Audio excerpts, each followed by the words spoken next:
Happy Thursday po sa inyo mga bossing. Ngayong pong araw ay may nagtatanong nga po pala sa atin kung ano po daw yung feed mixture natin sa ating 4 months and up. Sa madaling salita mga bossing ay ano daw ba yung mini-maintenance natin sa kanila sa ating patuka.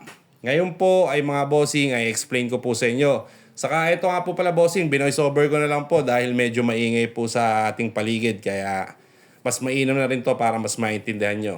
Bali, ang feed mixture po natin ay nagbibigay lang po tayo ng Integra 3000 at ng crack corn mga bossing. Ngayon po, paanong mixture daw po ba ang ginagawa natin sa dalawang ito para mabigay natin yung tamang patuka sa ating mga alaga? Ang tamang pamamaraan lang po para ho sa akin at yung nakasanayan ko na sa kanila ay syempre mas mataas pa rin yung porsyento ng protein kesa sa carbo mga bossing. Kaya paanong feed mixture ba ang ginagawa natin? Ngayon po, ipapaliwanag ko po sa inyo sa mabilis na paraan. Ito pong feed mixture po natin sa ating mga alaga ay nagbibigay lang po ako ng 80% na pellet po, yung protein po natin na tinatawag sa kanila.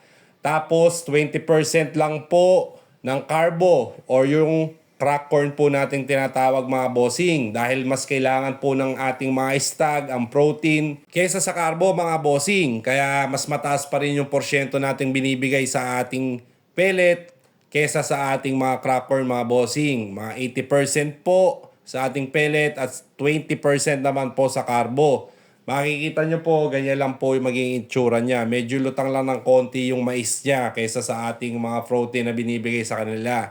Dahil kailangan talaga ng ating mga stag yung protein sa kanilang paglaki. Pero syempre, balanse naman dapat. At yan po yung nakasanayan po natin. Bali ngayon mga bossing, ay ilang grams daw po ba yung pinapatuka ko sa ating mga alaga sa umaga at sa hapon. Ako po ay nagbibigay lang po ng 40 grams sa umaga at minsan po sa hapon ay 35 grams. Depende na po sa inyo yun.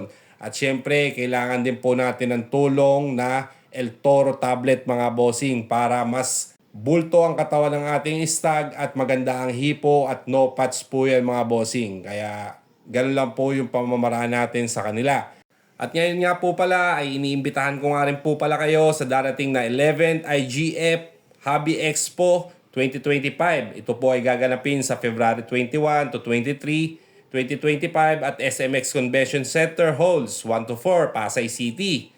Ito po ay marami po tayong mga pa-prices dito ang Battlecock mga bossing. At syempre baka ma-meet and greet nyo po si Miss Aning at si Miss Thessalonica Farm na mga nagagandaan at nagseseksihan nating mga endorser ng Battlecock. Kaya ano pa hinihintay po natin mga bossing? Visit us at booth number 133 and 134. See you there mga bossing. Thank you po sa inyo. God bless.